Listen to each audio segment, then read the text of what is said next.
Atendimento domiciliar para quem está tratando o câncer é proposto. Formação profissional no Estado é tema de audiência pública. E ainda, as visões do futuro de crianças em sessão especial do Parlamento Jovem. O Jornal Parlamentar começa agora.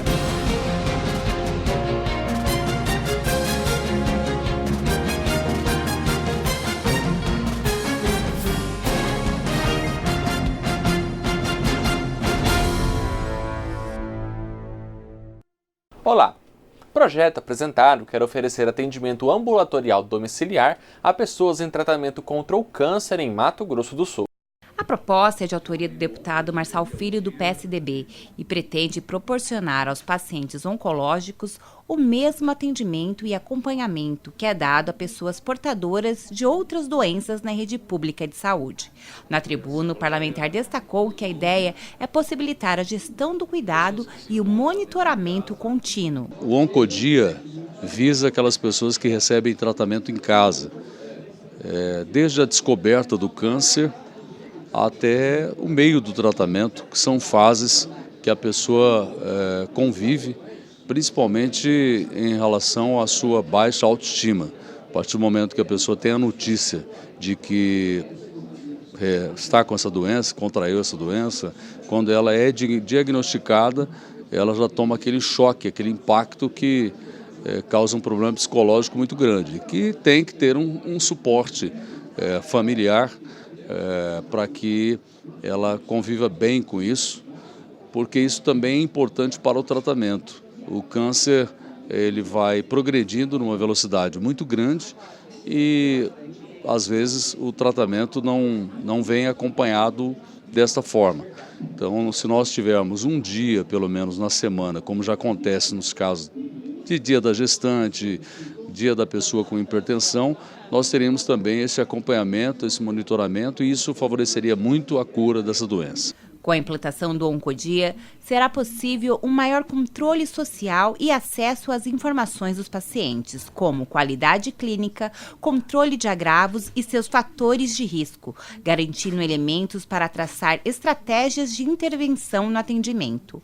O parlamentar explicou que o atendimento domiciliar deverá ser realizado por equipes interdisciplinares vinculados à atenção básica. Pessoas que já estão cadastradas, pessoas que já fazem parte do sistema público de saúde, que já estão sendo monitoradas e que teriam esse dia da semana para receber a visita de médico, de psicólogo, de assistente social, para saber a quantas anda a situação dessa pessoa. Porque muitas vezes há o isolamento natural devido ao impacto da notícia e muitas pessoas não querem ir atrás de médicos, não querem procurar as unidades de saúde pela vergonha, pelo medo da rejeição. É uma doença ainda que só pelo nome que a pessoa fala já causa esse tipo de reação. Então, creio que esse dia da semana, com essa medida de acompanhar as pessoas em casa, traria melhorias no atendimento a esse tipo de enfermidade.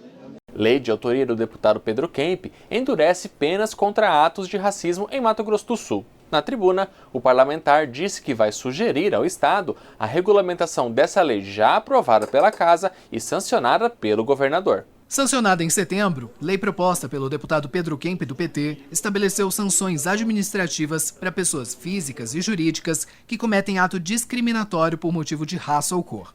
O parlamentar lembrou na tribuna que o texto precisa ser regulamentado pelo governo estadual para que tenha efeito prático. Eu entendo que essa lei necessita de uma regulamentação por parte do governo para que ela seja eficaz. Nós precisamos que o governo estabeleça qual vai ser o órgão responsável para receber as denúncias, como é o procedimento que o cidadão deve adotar para registrar essa denúncia. Depois, a lei estabelece punição, multa para quem praticar discriminação racial. Então é preciso saber onde essa multa vai ser depositada, se vai ter um fundo específico para isso, né? E esse dinheiro vai ser aplicado em ações de combate à discriminação racial ou vai ser destinado para um outro fim.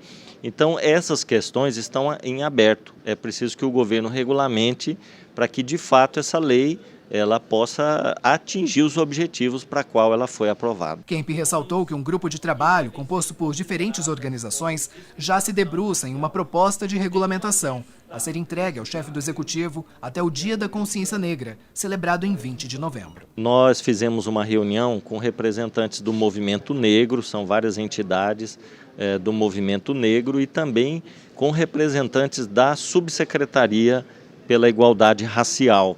Então, tem representantes do governo do Estado e da sociedade civil. Nós estabelecemos um prazo até dia 20 de novembro, que é o Dia Nacional da Consciência Negra, para que esse grupo possa apresentar uma sugestão ao governo do Estado de um decreto, né? Se o governo acatar essa sugestão, nós gostaríamos, então, ao final do mês de novembro, fazer um ato para marcar e divulgar essa regulamentação, que é muito importante que o cidadão conheça, né, e saiba como fazer valer os seus direitos no caso da discriminação racial. A audiência pública discutiu na Assembleia Legislativa a formação profissional dos sul-mato-grossenses como elemento central na construção da dignidade e da cidadania. A necessidade de fomento à aprendizagem profissional foi o tema da audiência pública realizada aqui na Assembleia Legislativa nesta terça-feira.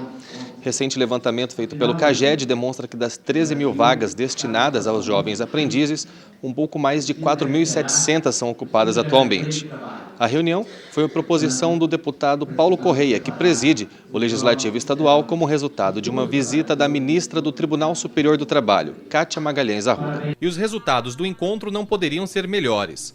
Além da elaboração do selo Empresa Amiga do Aprendiz e da Carta de Campo Grande, subscrita por 17 entidades que manifestaram apoio ao programa do Centro de Integração Empresa-Escola, a Assembleia irá providenciar 6 novas vagas destinadas ao projeto.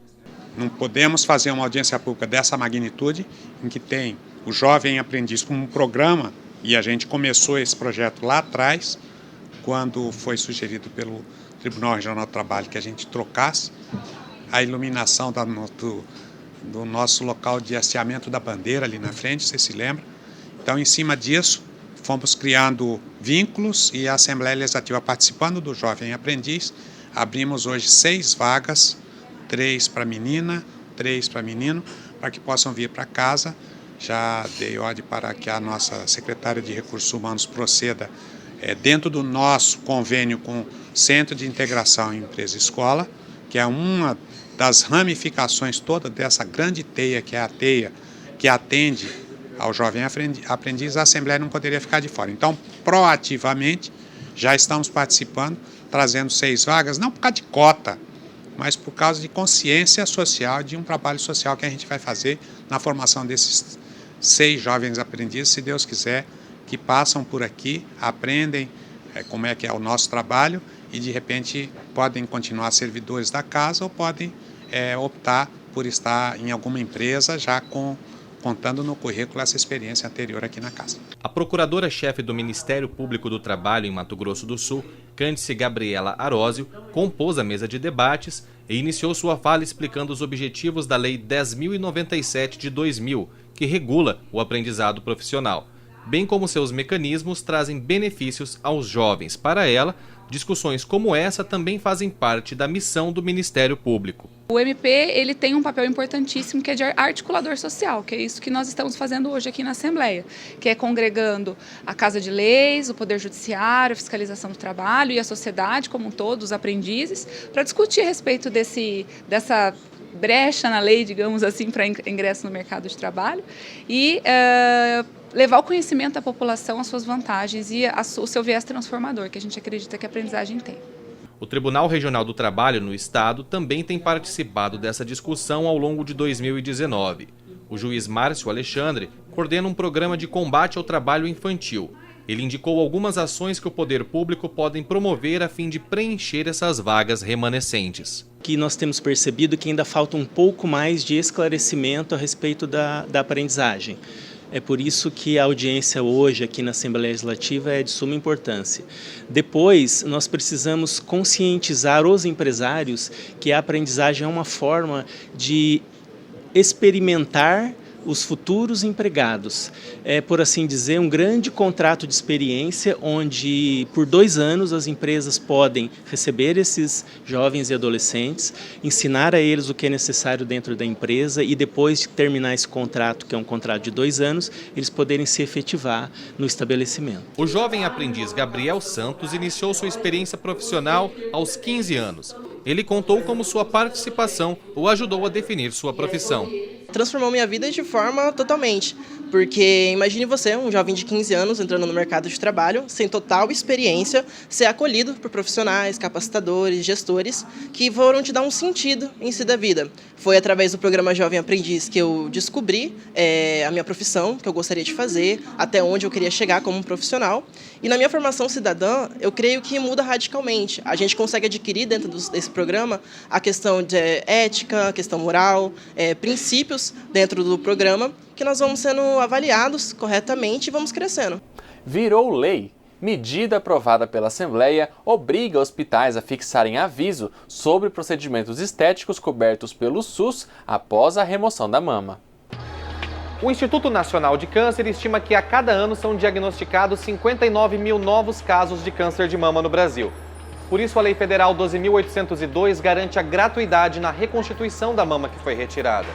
Mas como muita gente ainda não conhece esse direito, uma nova lei aqui em Mato Grosso do Sul obriga os hospitais e as clínicas a fixarem cartazes como este para informar as mulheres sobre o seu direito. Para falar um pouco mais sobre o tema, conversamos com o deputado Barbosinha, o autor da lei. Esta lei, ela surgiu da necessidade de levar as mulheres que tiveram mutilação, cirurgia de mastectomia para a retirada da mama, o desconhecimento, a falta de conhecimento de que elas podem fazer a reconstrução na rede pública. Esta lei ela vem exatamente através da publicidade nas clínicas e nos hospitais, levar ao conhecimento dessas pessoas que elas têm o direito de fazer a reconstrução da mama na rede pública do nosso estado de Mato Grosso do Sul ou em qualquer lugar da federação. Um dos centros de saúde que já aderiram às novas regras foi a Santa Casa de Campo Grande. Por aqui, circulam entre 7 e 8 mil pessoas todos os dias, sendo que aproximadamente 1.000 delas procuram a ala de oncologia. O gerente de comunicação institucional do hospital, João Carlos Marquesan, falou como foi o processo de adequação à lei. É muito importante para quem sofreu essa mutilação por decorrência de uma doença, e o hospital, no cumprimento da sua função, não só de prestador do serviço do SUS nesse fato da reconstrução, achou importante também a comunicação desse fato, porque não importa simplesmente existir uma lei que obrigue a ser reconstruído. É também importante que esta obrigação do sistema público chegue até as pessoas que necessitam desta reconstrução, dessa reparação, para poder retomar a sua qualidade de vida, né? Para a psicóloga Raquel Almirão, que atua na psicologia clínica há 23 anos em Campo Grande, os pacientes só poderão efetivamente usufruir dos seus direitos se, em primeiro lugar, os conhecê-los. Ela falou quais aspectos da lei ganham destaque sob o ponto de vista dos pacientes que lutam contra o câncer. Eu vejo clareza e transparência. A mulher, a gente não pode entender que todas as mulheres sabem disso, porque isso não é uma verdade. A gente não tem condições de saber o número de mulheres que entram para uma cirurgia de retirada de um tumor mamário tem conhecimento naquele momento de que elas podem ter acesso a essa consulta para saber se a cirurgia, se a mama delas pode ser reconstruída ou não. Quem já passou por esse problema também aprova a lei. A publicitária Fabiane Rezec, que retirou um dos seios após o diagnóstico do câncer, fez a reconstrução no mesmo procedimento cirúrgico. Para ela, a informação é a principal aliada das mulheres que recebem uma notícia tão preocupante como esta. É essencial a reconstrução da mama para finalizar esse processo do tratamento com alegria, né? Saber que você vai estar esteticamente bem, se olhar no espelho com satisfação, mesmo por tendo passado por etapas difíceis. Então, a partir do momento que você entra na sala de cirurgia, sabendo que você vai sair de lá por direito seu, com a mama reconstruída, já é outro, você já vê a história sob outro prisma. Então, é bem mais tranquilo. E informar isso para a mulher é de suma importância. para ela poder planejar a vida pós-cirúrgica, né? Para autoestima, para o reconhecimento corporal depois da cirurgia, ela se olhar no espelho e entender que ela não tem a mama, mas que o silicone está ali para fazer as vezes disso, sem dúvida nenhuma, muda completamente o dia a dia da mulher. É celebrado em todo o país no próximo sábado, além do dia de Nossa Senhora Aparecida, padroeira do Brasil, o Dia das Crianças. Para lembrar a data, a Escola do Legislativo promoveu uma sessão especial do Parlamento Jovem. Dessa vez, com crianças que falaram sobre o Brasil que elas desejam para o futuro. O Parlamento Jovem de outubro foi totalmente dedicado às crianças. No mês em que um dia destacado do calendário para comemorar as alegrias da infância, foi a vez dos pequenos dizerem como desejam encontrar o país quando já estiverem crescidos. Aos poucos, eles foram chegando e lotando o plenário Júlio Maia para se tornarem deputados por um dia. E assim que começou a sessão, foi a vez de usar a tribuna. O Brasil que eu quero para o futuro é um Brasil sem queimadas e sem desmatamento ao meio ambiente. Eu quero que parem as brigas, porque tem gente que pode se machucar. O Brasil que eu quero é um Brasil mais justo e mais humano. A igualdade é um princípio a ser respeitado. A gente tem que lutar contra a desigualdade. Eu também desejo que todos respeitem os mais velhos. Cada um dos 17 parlamentares kids expressou um desejo de mudança na sociedade. Esse foi o espírito do discurso de Luiz Gabriel, de 9 anos. Você tem que tomar uma atitude, ao invés de você esperar que alguém vai fazer isso no seu lugar. Porque, vamos dar um exemplo. Se alguém te maltrata ou te agride, você ensina ela que ela está errada de maneira correta, ou você parte para a violência de maneira incorreta? Bom, eu não estou aqui para julgar ninguém, só que eu quero ajudar todo mundo a fazer a sua parte, mesmo que seja insignificante o esforço. O coordenador da Escola do Legislativo, Benhur Ferreira, falou como surgiu a ideia de homenagear as crianças, trazendo elas para a Assembleia. 2 filhas de uma servidora nossa, da Secretaria Legislativa, me mandaram um vídeo e desafiando, eles falaram: tio Benhur, por que vocês não organizam o Parlamento Kids? Isso faz uns 6 meses. Isso ficou dentro da gente, a gente ficou pensando que maneira, e hoje a gente presenciou um dia histórico, né? As crianças ocuparam a tribuna, falaram de meio ambiente, contra o bullying, a favor da igualdade. Eu acho que valeu muito a pena essa energia, né? Acho que a gente comemorou o Dia das Crianças com muita responsabilidade, do jeito que as crianças gostam. Eu tenho certeza que elas saem daqui com mais vontade de estarem participando, né? Com mais assim, aquele gosto da cidadania e com essa coisa pura, linda que a criança tem. E não foram só os deputados kids que atuaram hoje, não. 2 deputados da 11ª legislatura prestigiaram o Parlamento Jovem dessa edição. As crianças precisam ter contato com a política. Como eu falei aqui na minha saudação, elas precisam entender também que a política é algo necessário, é algo importante. A sociedade não vai conseguir receber uma organização se não for através da política. E muitas das vezes pela mídia as notícias chegam muito distorcidas com relação à boa política. Então a Assembleia Legislativa, através da Escola do Legislativo, está de parabéns por trazer as crianças para essa casa, para também ter contato com o Parlamento Jovem, para que eles aprendam mais sobre cidadania e a importância do envolvimento com a política, como eu disse, com a política saudável. Deputado Renato, você trouxe a sua filha também. Qual que é o sentimento de ver ela, talvez, trilhando um futuro na política, assim como o pai? Primeiro, parabenizar a Assembleia Legislativa, o Benhur, que é o diretor da nossa escola, Rames Tebet. A gente, como disse aqui o nosso colega Herculano, cada vez mais é preciso que nós incutemos na mente dos nossos filhos, da juventude, a importância que é a política.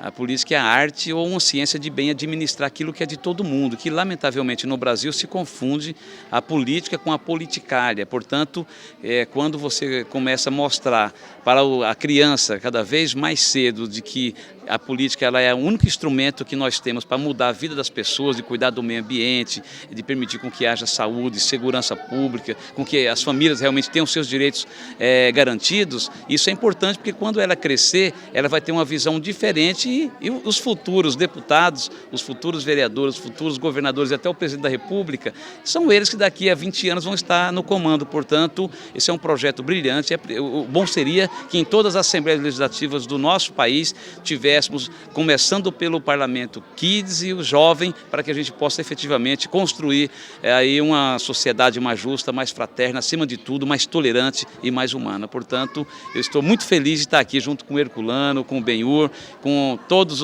os parlamentares Kids e de forma especial aqui em nome da minha filha Lorena, que a frase dela é uma frase que a gente sempre usa, né? Que é de um dia. E espero que esse dia não seja tão distante, que tenhamos realmente um país mais justo e um país mais humano.